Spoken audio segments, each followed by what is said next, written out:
안녕하십니까. 정말로 그 해운대 반갑고요. 그 불러주셔서 감사합니다. 제가 저를 좀 소개를 드리면은요. 저는 이름이 들으셨던 대로 이재봉인데요. 가운데 제자가 어입니다. 이 제주도 할 때 제자입니다. 그래서 많은 분들이 항상 맨 처음에 저 여권 만들 때 86년도에 이 제목 그때는 전산화가 안 돼서요. 여권도 처음에 잘못 만들어졌습니다. 그래서 제 이름은 꼭 이재봉이니까 그렇게 꼭 기억을 해주시면 감사하겠습니다. 그리고 저를 소개하면은요, 저는 원래 서울 사람이고요. 좀 대대로 서울에 살았습니다. 그래서 울산대학교는 1997년에 부임을 받아서 벌써 25년 가까이 돼가죠. 그래서 매주 이렇게 월요일에 왔다가 또 목요일에 가고 또 이렇게 했습니다. 그런데 중간에 제가 32살에 교수가 됐는데요. 중간에 해운대에도 1년 정도 살았습니다. 제가 2001년도에 잠시 1년 동안 여기서 혼자 있을 때 좌동에서 살면서 이렇게 왔다 갔다 한 적이 있는데 해운대는 자주 옵니다. 그래서 좀 익숙하고요. 맨날 지나면서 여기 수영로교회가 참 아름다운 곳에 있거든요. 그래서 여기서 제가 이렇게 제 말을 전하게 될지는 좀 몰라서 정말 영광입니다. 다시 한번 감사드리고요. 제가 말씀을 오늘 드리겠습니다. 제가 한 30분 정도 시간이 있는 것 같은데요. 그냥 한 5분 정도는 중국 글로벌리스트들에 대해서 이야기하고, 그 다음에 중국 공산당에 대해서 이야기하고, 그러고 난 다음에 말씀하신 여기서 이제 해달라는 그런 신자파에 대해서 말씀을 드리겠습니다. 특히 교육 분야에 관련돼서 말씀을 드리겠습니다. 지금 우리가 직면하고 있는 세계는요.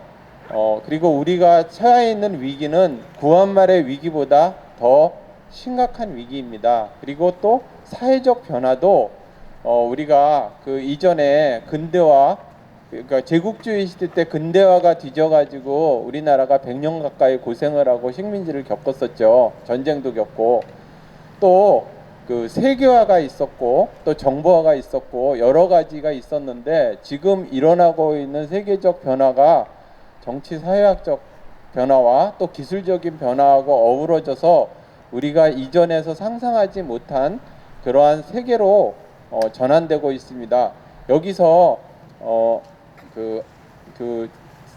기독교인들 하느님 말씀대로 잘 따라서 이 위기를 극복을 할 수도 있는 거고요. 또 우리나라의 입장에서 우리 국민들이 정말로 슬기롭게 대처해서 새로운 도약으로 갈 수 있는 기회인 동시에 굉장히 나락으로 떨어질 수 있습니다. 제가 늘 말씀을 드리는, 혹시 제 유튜브나 제가 쓴 글들을 혹시 본 분들이 있으면, 우리가 신장 위구르 자치구나 아니면 티베트 사람들, 홍콩 사람들 같이 중국의 속국이 되고, 조선시대는 우리를 속국이라고 표현하지도 않았습니다. 속방이라고 얘기를 했습니다. 그러니까 중국의 속방이 돼서 노예와 같이 살 수 있는 그러한 굉장히 위기적인 상황입니다. 말씀을 드리면, 크게 제가 유인물을 갖다가 여기 가지고 계신가요? 그 도표를 보면은 첫 페이지에 이렇게 도표가 있죠. 세 가지가 이렇게 총성 없는 전쟁에서 세 가지가 있지 않습니까? 그림이 세 가지가 있죠. 그래서 지금 우리가 직면한 세계는 친중 글로벌리스트하고 중국 공산당하고 신자파가 우리를 갖다가 위협을 하고 있습니다. 그러니까 친중 글로벌리스트는 무엇을 말하느냐 하면요, 우리가 1990년대 이후로 다 세계화가 돼가지고, 그때는 자유무역 시장에 있어서 글로벌라이제이션이라는 게 세계화가 그렇게 나쁜 의미가 아니었습니다. 우리가 식탁에 중국산 배추와 또 발트에서 나오는 캐비어라든지 또 여러 가지 칠레산 포도, 그리고 우리나라 자동차가 미국에 달리고, 이러한 세계화는 크게 부정적인 의미가 아니었습니다. 그런데 90년대, 2000년대를 겪으면서 세계화에서 거대하게 돈을 축적한 자본을 축적한 그룹들이 있습니다. 일례로 빌 게이츠라든지 조지 소로스라든지 구글이라든지 페이스북, 이런 사람들이 초거대 자본을 형성하게 되었습니다. 거기에는 중국 공산당이, 그러니까 중국이 공산주의 그 경제 체제에서 자본주의 경제 체제를 일부 받아들임으로 인해서 중국의 값싼 노예 노동을 통해서 상호 교류를 통해서 중국의 인민의 그 희생에 의해 가지고 굉장히 값싼 우리가 상품을 얻었고요. 전 세계 제조업이 중국으로 가게 되었습니다. 그러므로 그렇게 되면서 점점 그 친중 그 글로벌리스트들, 모든 글로벌리스트들이 나쁘다는 의미는 아닙니다. 그러니까 자유민주주의 체제 하에 있는 글로벌리스트들이 이렇게 험한 일을 갖다가 할 수 없는 일들이 있습니다. 법을 어겨가면서, 예를 들어서 노동자 인권을 갖다가 노동권이라든지 인권을 갖다가 마구 침해한다든지, 아니면 부정선거를 한다든지, 아니면은 정치인을 매수한다든지, 이런 일들은 자유세계에서 하기가 어렵죠. 그러면은 그러한 일들은 중국 공산당한테 맡기는 겁니다. 그럼 중국 공산당들은 인민들한테 값싼 노동력을 제공을 받아서 그걸로 다 제조업을 발달시키고 기술을 발달시키고 자신들의 천문학적인 자본을 축적하게 됩니다. 그래서 지금 그 그림상의 친중 글로벌리스트들하고 그다음에 중국 공산당하고 서로 상호 이해관계에 의해서 굉장히 발달을 하게 된 겁니다. 그런데 우리가 여기서 오늘 그 글로벌리스트에 대해서 말씀을 드리는 건 아니고, 이제 중국 공산당한테 말씀을 드리면은요, 저도 그랬고 많은 사람들이 오래전에 이렇게 생각을 했습니다. 그러니까 중국 공산당은 러시아와 마찬가지로, 소련 공산당과 마찬가지로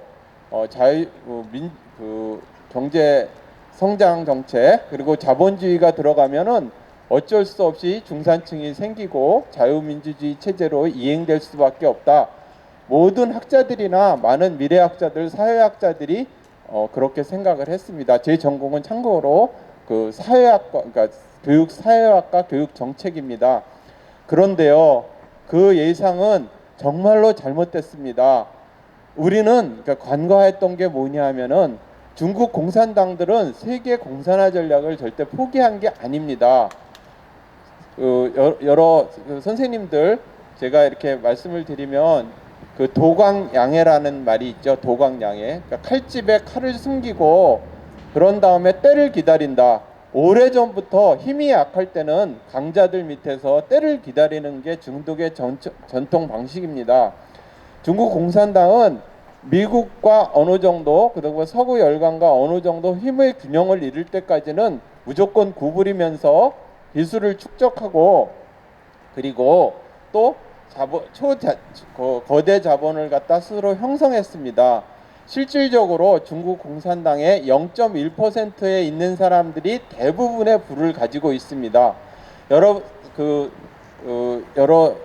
선생님들 보면은 지금 우리 화천대유, 천화동인 이런 거 보면은 그 대략 비리 규모가 1조 6천억 원 규모지 않습니까? 그렇게 추정을 하죠. 그런데 이것이 그 하나만 있는 것이 아니라 문재인 정부에서 무슨 수십 가지, 뭐 신라젠, 버닝썬, 그다음 라임, 조국 펀드, 뭐 이런 것이 대부분 1조 단위가 넘습니다. 그 이전에 또 노무현 정부에서 있었던 뭐 바다 이야기라든지 이런 비리들이 조 단위가 넘습니다. 과거에 우리나라에 비리 사건이 있으면 몇십억이라든지 몇백억 단위였는데요. 우리나라도 야당이 전혀 힘을 쓰지 못하고 야당이 여당과 같이 대면을 해서 견제 기능이 없어지고요. 여러분들 이번에 느낀 게 뭡니까? 우리나라 정관계라든지 사법당국이라든지 뭐 검찰이라든지 모든 부분들이 부패 공동체로 얽혀 있다는 것을 확인하게 됐죠. 이것이 중국의 모델입니다. 중국은 자유민주주의 체제로 다 이행되지 않았습니다. 우리는 그러니까 악마를 키워왔습니다. 우리 기본적으로 사회학자나 정치학자나 교육학자들이 이렇게 생각을 합니다. 잘 살게 되면 자유민주주의 체제로 다 이행할 수밖에 없다. 어느 나라가 그랬듯이 우리나라도 그러지 않았습니까? 산업화 이후에 민주화가 왔죠. 그런데 중국은 기술만 축적을 하고 인민은 더욱더 옥죄어서 억압 시스템을 발전시켰습니다. 그래서 조금 더 말씀을 드리면요, 시진핑의 서부터는 본격적으로 이제 세계 공산화 전략을 노골화시키기 시작을 했습니다. 그러니까 중국이 이제 본색을 드러내게 된 거죠. 그런 과정 속에서 세계 지배 공산화 전략의 기본적인 이론적 뒷받침을 하는 사람은요, 북경대 법학과 교수인 장시공이라고 있습니다. 제가 그러니까 교육대학원이라고 나왔는데 실질적으로 울산대학교 교육학과에 있고요. 교육학과에서 이제 석사과정은 교육대학원 학생을 가르치고 박사과정은 이제 그 일반 대학원 학생을 가르칩니다. 그래서 교육학과인데요. 학부는 이제 교직 과목을 가르치고 이제 박사 과정에 있는 학생들한테 이제 교재를 쓰고 있는 게 차이니스 홍콩이라는 그런 교재가 있습니다. 거기에 보면 장시공이 뭐냐하면 간단히 말씀드리면 위계적 질서와의 평화 공존이라는 개념입니다. 무엇이냐 하면은요, 과거에 중화 사상이 제 얘기가 재미가 없습니까? 좀 더 재미있게 할까요? 딱딱하게 하는 것 같아요. 그 위계적 질서의 평화 공존이라는 의미가 무엇이냐면요, 그 과거의 중화 사상을 바탕으로 중국은 세계 우주의 중심이었다, 세계의 중심이었다. 그리고 이웃 나라는 모조리 오랑캐죠. 우리나라는 동이니까 동쪽 오랑캐, 북쪽은 흉악한 오랑캐, 서쪽 오랑캐, 남쪽 오랑캐. 그랬는데 그 위계가 딱 있었다. 그러니까 신장 위구르 같은 경우는 노예국가, 우리는 속방, 우리도 노예죠. 그리고 뭐 신화국가 이렇게 나누어져 있었는데, 일본은 야만인 뭐 이렇게 나누어져 있었는데 그들 위계 하에서, 그런데 그 근대화가 이루어지고 그러고 인해서 서구 열강들이 침입을 하면서, 중국을 침입을 하면서 이 위계 질서가 무너졌다. 그러니까 노예들, 신하들, 이 부하들이 전부 중국에 대들고 말을 듣지 않는다. 이런 것을 바로 잡는 것이, 제가 약간 좀 쉽게 말씀을 드리는 겁니다. 바로 잡는 것이 위계적 질서와의 평화 공존 시대로 다시 오는 것이다. 이렇게 하면서 이제 세계 공산화 전략을 노골화했습니다. 우리 동북공정을 많이 들어보셨죠?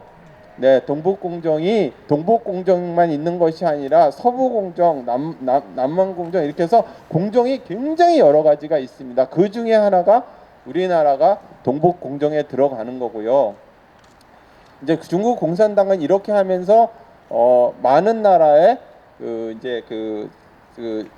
세계 공산화 전략의 그 기본적인 개념이, 첫 번째는 군사적으로 침략을 해서 점령하는 거는 하드 파워라고 이야기를 합니다. 보통 군사 용어로. 그리고 문화적으로 침략하는 거는 소프트 파워라고 이야기를 합니다. 그런데 중국 공산당이 구사하는 전략은 샤프 파워입니다. 왜 이렇게 샤프 SHARP 이렇게 해서 이렇게 날카롭다는 뜻이 뭐냐 하면요, 돈과 여자로다가 매수하고 비정상적인 방법으로 매수를 해서 전 세계에 있는 나라들을 친중화시키거나 종중화시킵니다. 그 가장 심하게 종중화된 나라가 어느 나라인지 여러분들 한번 맞춰보세요. 어느 나라일까요? 미국일까요? 우리나라입니다. 왜 그런지 말씀을 드려보겠습니다. 천문학적인 돈을 사용을 하고 있는데요, 중국은 기본적으로 말이에요, 이 우리나라나 대만을 중국의 일부라고 생각을 하기 때문에요, 한반도를 굉장히 중요하게 여깁니다. 그러니까 청나라가, 이제 여기서 좀 중국에 대해서 공부를 많이 하신 분이나 잘 알고 계신 분들은 이렇게 얘기할 겁니다. 이렇게 의문이 들으실 겁니다. 지금 무역 전쟁이 중국하고 미국하고 무역 전쟁이 굉장히 심하고, 뭐 트럼프 때는 거의 중국 공산당을 해체시키려고 그러고, 바이든도 어느 정도 중국 무역 전쟁에서 중국을 손을 보려고 그래서 중국 공산당이 위축이 될 텐데 한국은 저절로 살아나는 게 아닐까요? 걱정 안 해도 될까요? 그것은 반은 맞고 반은 틀립니다. 왜 그러냐면 중국이 위기 상황에 오거나 혼란 상황에 오거나 더욱 힘들수록 우리나라는 더욱더 속방화시키는 경향이 있었습니다. 청나라가 서구 열강에 찢겨졌을 때 그 이용장이라고 있었죠. 이용장이라는 사람이 완전히 조선을 갖다가 속방화하는데 더욱더 해서, 과거에는 어느 정도 자치를 줬는데요, 외부 사신을 만나거나 외국의 뭐 내정까지도 일일이 다 간섭을 했습니다. 그리고 대만 같은 경우는 완전히 지금 군사적으로 중국 공산당이 자기네들 중국을 완전히 차지하려고 그러는 전략을 쓰고 있습니다. 실제로 미국이 있어서 어렵지만은요. 이렇게 돼가지고 이제 구사하는 전략이 여야 우리나라뿐만이 아니라 미국 같은 경우에 있어서 여야 정치인들도 모전이 매수를 당하거나 여자 약점이 잡혀 있습니다. 실제로 싱하이밍이라고 여기 바로 뒤에 중국 총영사관이 있죠. 싱하이밍이 우리나라 지금 중국 대사인데 그 사람이 우리나라 십몇 년을 근무하면서 여기 중국에 있으면서 우리나라 유력 정치인들을 거의 다 매수하거나 여자로다가 이 문제가 사실이 아니면 제가 감옥에 가겠습니다. 나는 전혀 걱정하지 않습니다. 저는 항상 떳떳하게 이야기를 하니까 우리나라도 종종 매국화돼 있습니다. 여야 모든 사람들이. 마찬가지로 미국도 유력 정치인들이 친중화돼 있죠. 그런데 저는 왜 미국은 친중이라고 얘기를 하고 우리는 종중이라고 이야기를 하느냐면 중국 공산당이 아무리 매수를 하거나 여자로다가 약점을 잡고 있어도 미국 자체가 중국 공산당한테 먹히지는 않겠죠. 여러분들 먹힐 것 같습니까? 그렇진 않죠. 글로벌리스트들은 언제든지 중국 공산당하고 결별을 해가지고 중국을 손을 볼 수 있는 힘을 가지고 있습니다. 여러분들 중국에 대해서 너무 공포심을 가질 필요가 없는 게요. 미국의 국력이 한 100이라고 그러면 중국 공산당의 힘은 한 20 정도 됩니다. 여러분들 왜 메이저리그 우리나라 선수 갔을 때 제일 지금 잘하고 있는 선수가 누군가요? 유현진이죠. 근데 두 번째로 잘하고 있는 김광현 선수라든지 아니면 누구죠? 갔다가 마이너리그로 온 사람들 보면 이게 1등하고 2등하고 엄청난 차이가 나죠. 국내에 있을 때는 비슷한 줄 알았는데 미국 메이저리그 가니까 이렇게 차이가 나죠. 마찬가지로 미국하고 중국 공산당하고는 차이가 어마어마 국력의 차이가 나서 실질적으로 미국이 마음 먹고 손 보려고 그러면 중국 공산당은 아무것도 아니고 글로벌리스트들은 단지 중국 공산당을 이용하고 있을 뿐입니다. 그런데 우리나라 같은 경우는 경우가 완전히 다르죠. 중국 공산당이 공자학원을 통해서 정신적 침투를 전 세계를 다 했습니다. 공자학원은 무엇을 하는 데냐면 공자 사상을 가르쳐주고 중국어를 가르쳐준다고 대학에 들어와 있습니다. 우리나라의 연대도 들어와 있고요. 외국어 대학교에도 들어와 있고 한양대학교에도 들어가 있고 국공립대학교 웬만한 데 다 들어와 있습니다. 물론 울산대학교는 들어와 있지 않습니다. 그런데 거기서는 중국어와 그런 걸 가르치는 것이 아니고요. 모택동 사상을 찬양하고 또 시진핑을 찬양하는 것을 가르치고 있습니다. 그렇게 왜 그러냐면요. 그 모든 돈은 중국 공산당이 대주고 그 강사들이라 이런 커리큘럼 모든 것들 중국 공산당이 해주게 돼 있거든요. 그러니까 대학 입장에서는 못 모르고 받았다가 그냥 중국 공산화 전략, 그러니까 통일전선 전술에 완전히 넘어가는 거죠. 자, 샤프 파워는 지금과 같이 이렇게 유력 정치인들이라든지 사회 지도층을 갖다가 여자나 돈으로 매수한다. 그래서 친중화시키거나 종중화시킨다. 공자학원을 통해 가지고 정신적으로다가 모택동 사상이나 시진핑 사상이나 중국 공산당을 전파한다. 또 그리고 차이나타운을 전 세계 곳곳에 세운다. 우리나라 같은 경우에 있어서는 차이나타운이 30여 개가 생겼습니다. 급조돼서 지난 4, 5년 동안에 문재인 정권 하에서 3, 40개가 홍천이라든지 춘천이라든지 생겼습니다.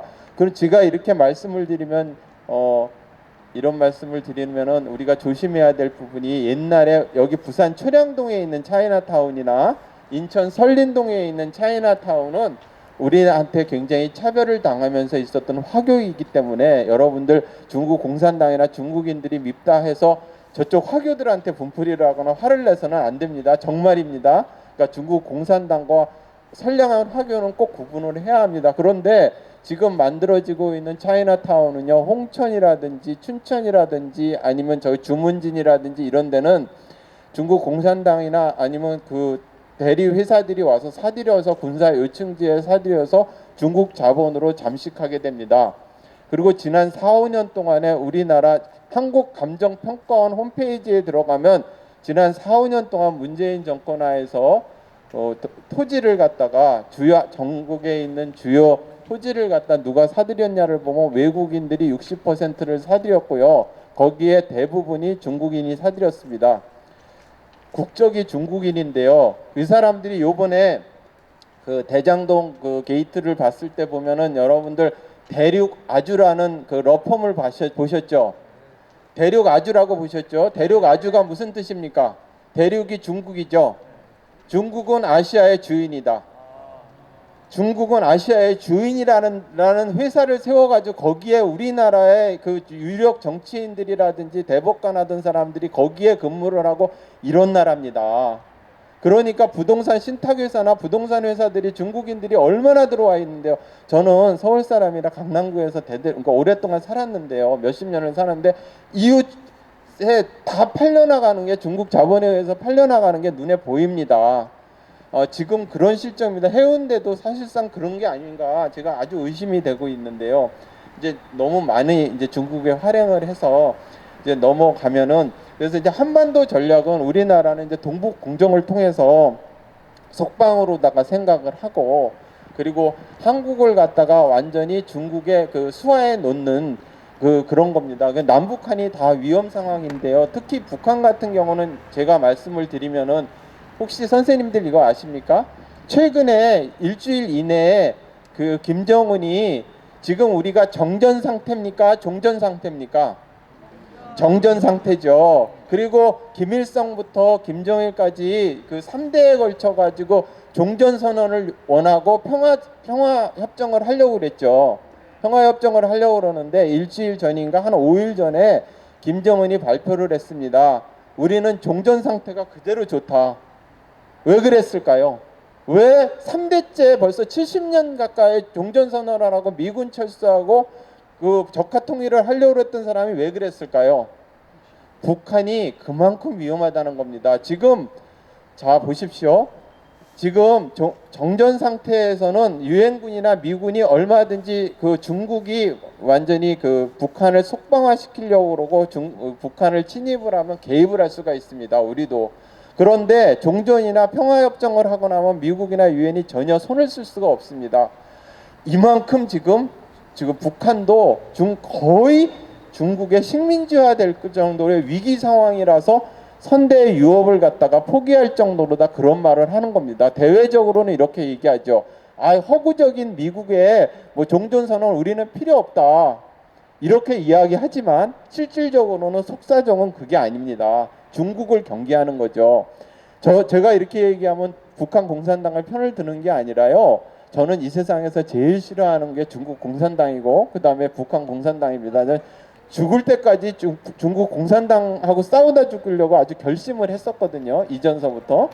저는 20대 때부터 그렇게 생각을 했습니다. 그런데요. 이렇게 된 모든 이유가 북한이 그만큼 위험합니다. 그런데 문재인 정권과 그 다음에 중국 공산당의 로비를 받은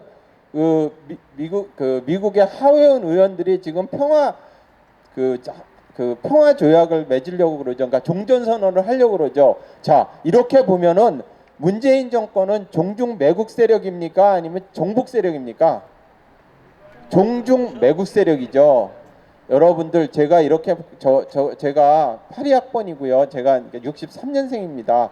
학생운동을 잘 겪고 잘 옆에서 봤습니다. 우리나라 주사파는 한 84학번서부터 86학번이 주류를 이뤘는데요. 지금 있는 사람들이 주사파이기는 한데요. 종북에서 종중으로 거의 다 넘어갔습니다. 지난 10년간 거의 다 종북으로 넘어갔고요. 그렇게 종북으로 넘어간 데는 원래 주사파는 자주라든지 자존심이 있어야 되는데 우리나라 주사파는 남한을 북한에 들어 바치는 것이 원래 꿈이니까 무슨 자주가 있습니까? 세상에 무슨 들어 바치는 게 목표인 사람들이 한심한 사람들이죠. 그런데 이 사람들은 돈과 권력이라 여자에 굉장히 약한 사람들입니다. 그래서 지난 이런 아주 세계 공산화 전략, 특히 4, 5년 동안의 그 시진핑의 세계 공산화 전략에 의해 가지고 우리나라에 있는 정치 지도자라고 할 수 없는 주사파 이 사람들이 정말 취약하기 때문에 종중 좌파로 벌써 다 변해 있습니다. 오히려 북한 정권에서 남한의 주사파 얘네들은 정말 영혼이 없는 놈이고 정말 쓰레기 같은 인간들이구나. 그냥 남아 있는 거는 여러분들 감옥에 있는 이석기 이런 사람들 있죠. 그리고 지금 이재명의 경기 동부연합 있지 않습니까? 이런 정도만 종중좌파로 남아 있고, 대부분 문재인 일파들은 종북 좌파로 남아 있고, 문재인 일파는 종중좌파입니다. 아시겠죠? 그러니까 우리의 주적이 지금 중국이라는 것이 명확합니다. 자, 이제 봉사인데 이제 지금부터 신좌파에 대해서 말씀을 드린, 제가 얘기를 너무 길게 언제까지 할까요? 한 10분 15분만 더 하면 되나요? 네, 아니. 너무 시간을 제가 많이 잡는 것 같아서. 그런데 이제 신좌파는 제가 사회하기 때문에 공부를 갖다가 막 어렸을 때 했습니다. 그러니까 32살에 이제 박사를 받고 32살에 교수가 됐는데요. 어린 시절에 막 공부를 했죠. 20대 때. 그러면서 미국에서 공부를 했는데 이거를 찾게 됐습니다. 방학 때 되면은요, 이전에는 볼 수 없었던 우리나라 그 자료들이 어마어마하게 많이 있습니다. 그런데 우리 구한말에요. 구한말에 우리나라를 갖다가 근대화시킨 가장 핵심 세력이 누군지 알게 됐습니다. 그 어린 시절에. 누구일 것 같습니까? 기독교인들입니다. 개신교입니다. 저는 그래서 우리나라가 개신교가 한글도 재창조했습니다. 그러니까 우리가 알고 있는 것은 세종대왕이 한글을 만들었다고 그래서 굉장히 위대하다고 그러는데, 물론 맞습니다. 그런데 그것이 거의 사용되지 않고 사문화되거나 사용이 안 돼 있던 거를 갖다가 선교사들이 와가지고 구한말에 다시 이걸 해서 사람들을 가르치고 여러 사람들을 의료 봉사를 하고 학교를 세우고 이러면서 우리나라 근대화를 만들었습니다. 그리고 6.25 전쟁에서 가장 많이 피를 흘리고 싸운 사람이 어느 세력일까요? 개신교인들입니다. 개신교입니다. 그래서 다른 나라도 마찬가지고 중국도 마찬가지지만 우리나라에서 좌파, 그러니까 북한의 주사파라든지 아니면 종중좌파가 가장 위협하는 세력이 누굴까요? 기독교인 중에서 특히 어딜까요? 개신교입니다. 왜냐하면 이렇게 말씀드리면 죄송하지만 이 서쪽에서 이렇게 왔기 때문에요.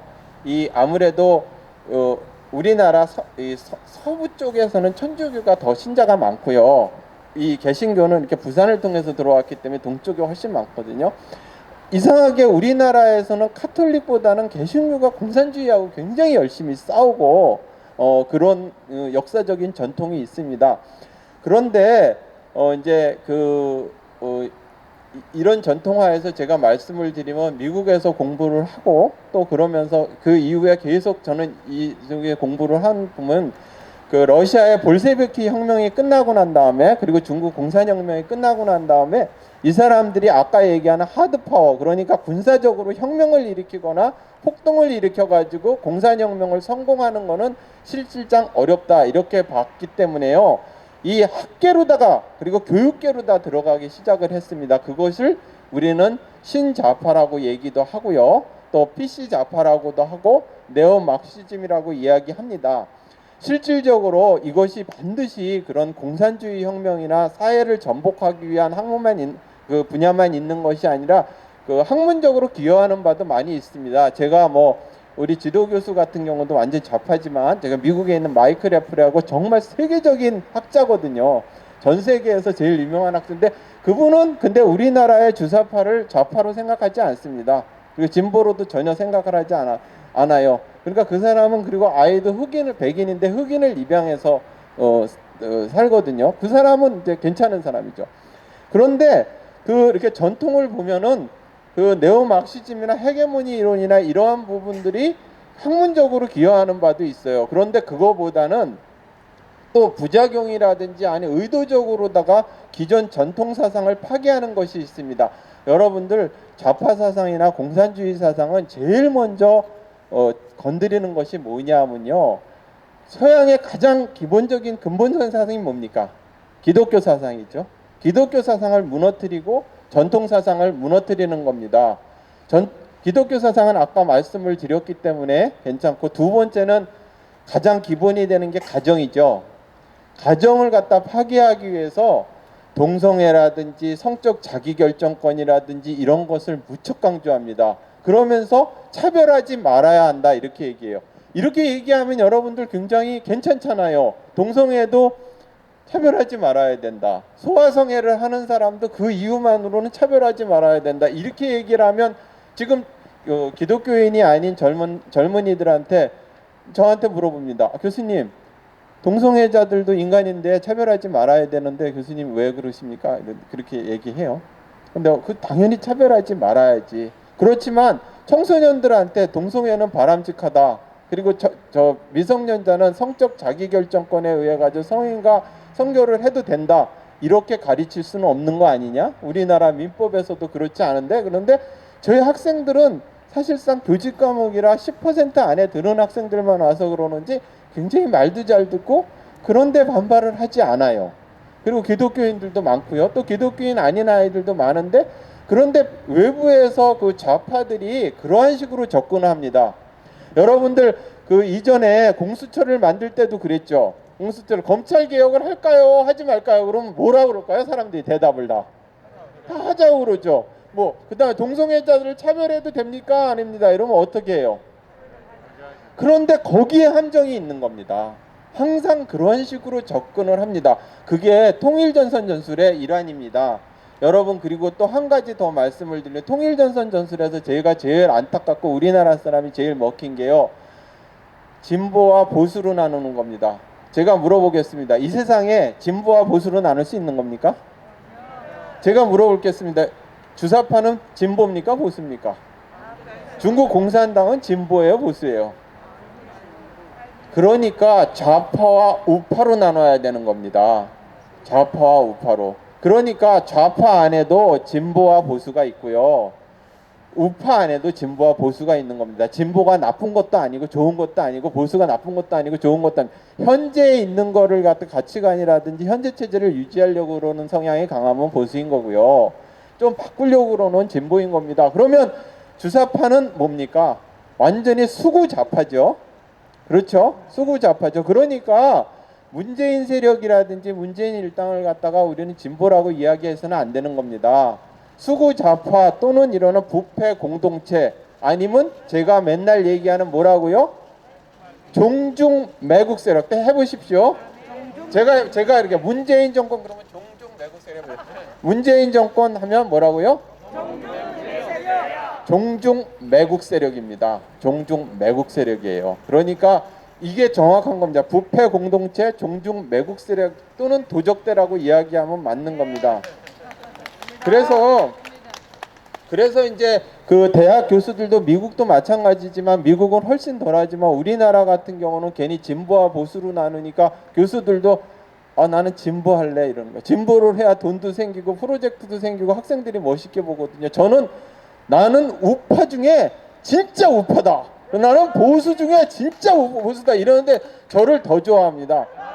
정말로 제가 울산대학교 와가지고 이렇게 교수 그 교육상을 받는데요, 뭐냐면 이렇게 학생들이 그 평가하는 거 있잖아요, 이렇게 강의 평가하는 거, 제가 자주 상을 받거든요. 1등을 해가지고 학교 왜 그러냐 보니까 제가 하도 휴강을 많이 해서 그런가 봐요.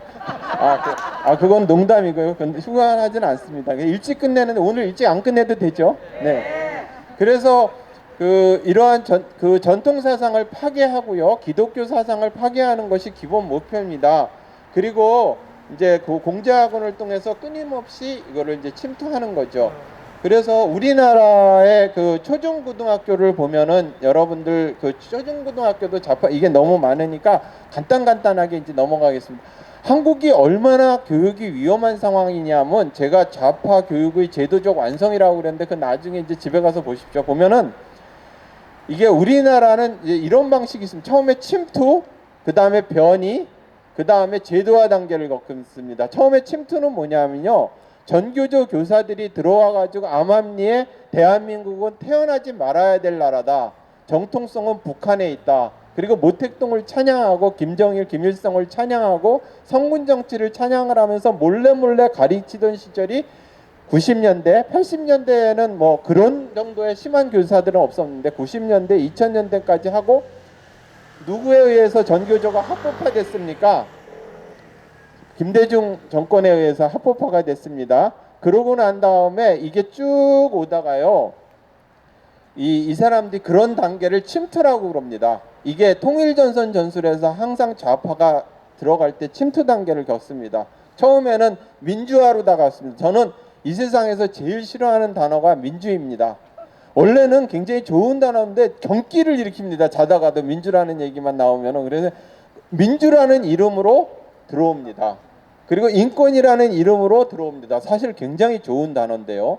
그렇게 들어와서 학생들을 포섭을 해서는 실질적으로 그 사회를 전복하거나 체제를 변경하거나 북한의 정통성이나 중국 공산당을 찬양하는 것을 암암리에 가르칩니다.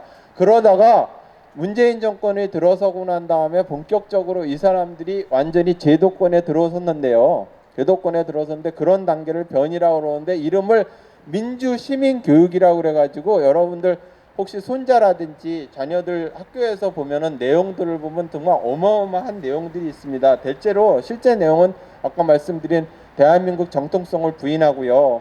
그리고 북한 정권 찬양하고 중국 공산당 찬양하고요.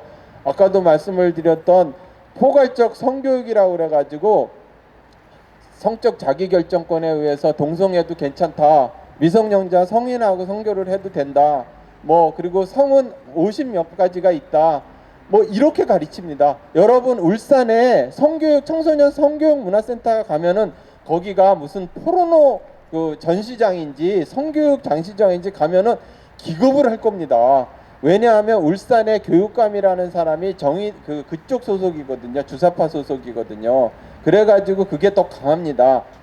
그래서 이런 거 있고요. 마지막으로 완성 단계는 뭐냐면 민주시민교육지원법이라고 그래서 또 이 사람들이 실제로다가 그 국고를 통해서 세금을 통해서 이 민주시민 교육을 학생들뿐만 아니라 성인 교육도 다 하려고 하는 겁니다. 지겨운가요? 금방 끝날까요?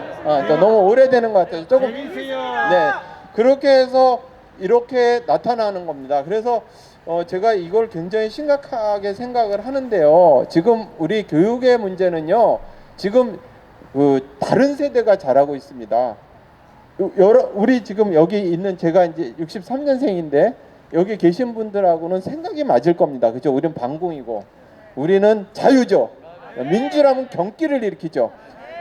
그런데 다릅니다. 왜냐하면 그렇게 배우기 때문입니다. 그런데 희망을 발견한 게 뭐냐면요. 10대 남자, 20대 남자는 제가 얘기를 하면 열광을 하고 좋아하더라고요. 그래서 제가 물어봤어요. 야, 너희들은 학교에서 그렇게 세뇌화 교육을 시키는데 어떻게 나를 이렇게 좋아하고 맨날 편지도 오고 뭐 그러니까 이미 그러니까 그게 톡도 오고 그러냐? 그러면 이래요. 나는 우리는 학교에서 원래 공부 안 해요. 말 안 듣거든요. 여자애들만 들어요. 그래. 그러니까 10대, 20대, 30대 여자들은 아주 먹히지를 않아요. 하도 정교조교사 말을 잘 들어서. 근데 남자들은 정말로 그 반중 그러니까 중국 공산당에 대한 반감이 너무너무 심해서 제가 10대나 20대들한테 영웅이 돼 있더라고요. 그래서 이제 여러분들 그 지금 차별금지법이나 평등법이 절대로 통과되면 안 되고 이걸 목숨을 걸 막아내야 되는 이유 중에 하나가 잘 아실 겁니다. 이것이 단순히 그 동성애자들이라든지 이런 사람들을 권익을 보호하거나 평등하게 하는 게 아닌 거 잘 아시죠? 이게 기본적으로 근본을 무너뜨리는데 뭐라고 그랬습니까? 첫 번째 기독교를 파괴한다. 두 번째 전통 사상을 파괴한다. 그 중에 중심은 가정이 있다. 그 근본을 흔들어 버린다. 그러니까 사람을 이렇게 황량하고 아무 생각 없게 만드는 거죠. 아주 허무주의로. 믿을 사람은 신도 없고 하느님도 없는 거고 그 다음에 엄마 아빠도 아닌 거고 그냥 믿을 건 나 자신과 위대한 그 시진핑과 뭐 김정은 이런 식으로 그래서 부모를 때려 죽일 수도 있는 거고 그래서 동물하고 부르면서 그렇게 사람을 갖다 2천만 명을 때려 죽인다는 게 여러분들 그 반동만 때려 죽인 게 그 사람들이 말하는 반동을 때려 죽인 게 아니라 같은 공산당 라이벌을 싹 때려 죽였거든요. 사실상 있을 수 없는 얘기거든요. 중국에 가면은요, 중국 사람들은 굉장히 비겁해 보입니다. 왜냐면 옆에서 막 강도를 당하고 뭐 강간을 당하고 그래도 그냥 가만히 있어요. 처음에는 나도 굉장히 쇼킹했어요. 그런데 왜 그러냐면요, 그 천안문 사태 거꾸로 올라가면 천안문 사태 때 어마어마하게 학살당했죠. 그리고 또 문화혁명 때 사람 몇 천만 명 죽였죠. 그 다음에 대기근 때 말이에요. 대기근 때 농촌에서 쌀이 떨어져가지고 도시로 들어오면 총으로 막 쏴 죽이는 겁니다. 그 몇 천만 명을. 그리고 그 사이에 공산당원들은요, 공산당은 쌀을 갖다 외국에 팔아가지고 돈을 챙기는 놈들이에요. 그리고 지금 신장 위구르에 있는 사람들을 보면은요, 장기 적출되는 거 아시죠? 장기 밀매 같은 경우 되는 거 아시고, 미얀마 뒤에도 중국 군부가 있습니다. 그 몇십 년 동안. 그래서 거기서도 민주화 운동을 하면은 그 장기가 적출당합니다. 그래서 이렇게 악랄한 이런 사람들이 왜 그렇게 종교를 탄압을 하나, 전통 사상을 탄압을 하나. 이 힘은 사람이 아무데도 기댈 데가 없고 누구를 사랑하지 않고 그냥 세뇌화되는 겁니다. 여러분, 공산혁명이나 사회주의 혁명이 성공을 하잖아요. 그러면 사람이 바뀌어버려요. 어떻게 바뀌냐면 여기에 있는 그러니까 나이 든 사람들은 다 저 포함해서 다 죽습니다.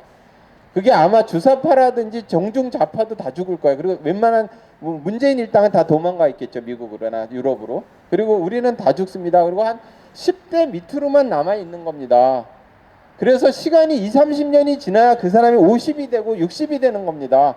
그러니까 완전히 개량이 뭐라 그럴까요? 새로운 인간으로 다시 그러니까 바뀌어버리는 겁니다. 인류가 왜 고려 사람이 다르고 조선 사람이 다르고, 고려 사람들은 옛날에 아침에 일어나서 목욕을 했습니다. 그리고 하루에 2번씩 목욕을 하고, 여름엔 더 많이 하고, 깨끗하고 해상로로도 무역을 하고 그랬는데, 조선이 1년에 한 몇 번도 안 씻는 사람으로 다 완전히 개량을 해버렸죠. 완전히 개량을 해버렸죠. 마찬가지로 지금은 대한민국 사람, 우리는 대한민국 사람이죠. 자유 대한민국 사람을 개량화 시켜가지고 노예, 그러니까 동북성이라고 그래야 되나? 아니면 종종 그러니까 중국의 속방인으로 다 만들 겁니다. 그러니까 우리가 이 평등법이나 차별금지법은 꼭 싸워야 되는 거고, 그리고 저들이 가장 무서워하는 사람이 누구라고 말씀을 드렸죠? 네, 개신교인입니다. 그렇다고 저는 그 종교를 가지고 있지 않죠. 제가 안 싸우겠다는 거 아니에요. 제가 선봉해서 싸우니까 걱정하지 마시고, 제가 싸우고 있으니까요. 그리고 이제 끝으로 이제 결론을 짧게 3분 이내에 줄이겠습니다. 첫 번째는 우리는 이 총선 전쟁에서 반드시 승리해야 합니다. 왜 승리해야 되냐면요, 여러분들 지면은요, 이 세상은 이기고 아량을 베푸는 겁니다. 어떻게 칼자루를 쥐어주고서 그러니까 우리가 이긴 다음에 아량을 베푸면 됩니다. 왜냐하면 대대로 노예로 살게 됩니다. 여러분 자녀가, 그리고 여러분 손자들이 중국 공산당에 발 마사지를 하고 장기가 적출되고, 지금 신장 위구르에 있는 사람들이 그러고 있죠. 파룬궁들이 그러고 있죠. 그러니까 우리는 여기서 절대로 물러서면 안 됩니다. 이겨야 합니다. 두 번째는 젊은이들을 정말 잘 가르쳐야 합니다. 정말 잘 가르쳐야 합니다. 그래서 왜 자유가 소중하고, 왜 자유민주주의가 소중하고, 이 땅의 정통성이 왜 있고, 이승만 대통령과 박정희 대통령이 얼마나 잘했는지 이런 것을 가르쳐야 합니다. 맞죠? 네. 세 번째는 사고 능력을 갖다 가르쳐서 과거로 들어가서, 여러분 공부 안 하거나 열린 교육 좋은 거 아닙니다. 미국에서 공부하면 열린 교육 좋다고 그래가지고 아이들 공부 안 시키는 게 좋고, 필수보다는 선택이 많은 게 좋은 게 애들 자유롭게 좋을 것 같죠? 그게 바보 만드는 겁니다. 그게 좌파 사상들이 사람들 사고력 마비 시키려고 일부러 공부 안 하게 만든 거고, 또 하나는 유럽이나 미국이 고등학교까지 의무교육이기 때문에 아이들을 학교에 잡아놔야 되기 때문에 선택을 많이 줘요. 자, 얘기해 보세요. 그럼 수학하고 과학, 수학, 과학 이런 거 전부 주요 과목을 선택으로 하면은 가난한 학생들이 수학, 과학을 선택하겠습니까? 아니면 볼륨 댄스나 수영을 선택하겠습니까? 볼륨 댄스나 수영을 하겠죠. 그리고 잘 사는 사람들은 수학, 과학을 가르치겠죠. 그럼 대학을 누가 가게 되겠습니까? 선택을 많이 주는 거는 학생들을 공부를 안 시키고 선택을 많이 주는 거는 지난 유럽하고 미국에서 지난 몇십 년 동안 해가지고 뼈저리게 반성을 하고 전부 필수로 돌아선 이유가 뭐냐면, 우리는 아이들한테 자유를 주려고 이렇게 했는데 결과를 보니까 가난한 아이들은 더 가난하고 잘 사는 아이들은 더 잘 살게 됐구나. 결국 학교에서 공부를 빡세게 시켜야 된다. 이 결론을 얻은 겁니다. 공부를 해야, 공산당한테 속지를 않고 공부를 해야 사고 능력이 생기는 겁니다. 맞죠? 네, 그게 그래서 기본으로 들어가는 백투더 베이직, 이게 굉장히 중요한 겁니다. 그리고 이제 마지막으로는요, 자유민주주의 체제가 굉장히 좋고 자랑스럽습니다. 그러니까 문재인 부친 같은 경우에 있어서는 친일파였죠. 그렇죠? 흥남시의 농업계장은 무엇을 하냐면 원산 바다에 있는 쌀을 송출하는 역할을 합니다. 그러니까 친일파 중에서 아무나 시키는 자리가 아닙니다. 오장이라고 있어요. 독립운동가나 한국 사람을 고문하는 사람하고 그다음에 쌀을 송출하는 농업계장은 친일파 중에서 아주 진짜 친일파만 시키는 겁니다. 그런 사람이 북한 정권 하에서 다시 공산당으로 전향하고, 자, 이러고 보면 북한 정권은 절대 친일파를 청산한 게 아니죠. 이게 산 증인은 문재인 부친입니다. 그런 사람이 다시 내려와 가지고 우리나라에서 뭐 공식적으로는 거제도에서 다시 전향을 해가지고 여기 자유세계에서 잘 살아서 아들을 대통령까지 만들었다 그러면 굉장히 훌륭한 거죠. 그죠? 이 세계는 열린 사회 아닙니까? 그런데요. 그런데 만약에 북한에서 그런 출신 성분을 가졌으면 어떻게 됐을 것 같습니까? 아마 죽었든지. 북한은 54계급이 있습니다. 그 밑에서 인체 실험, 생체 실험이나 당하고 있었겠죠.